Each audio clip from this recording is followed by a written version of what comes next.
तेलंगाना कांग्रेस के senior leader मधु यश गौड़ ने KTR और बीआरएस क़यादत पर पलटवार किया। उन्होंने कहा कि केटीआर महज बीआरएस पार्टी के वर्किंग प्रेसिडेंट हैं, जबकि वज़ीर आला रेवंत रेड्डी ने रियासत की असल अपोजिशन पार्टी के सरबराह केसीआर को मुबाहिसे के लिए चैलेंज किया है।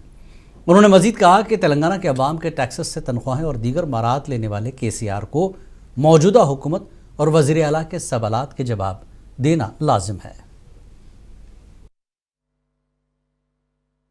KTR is after all a working president of his party.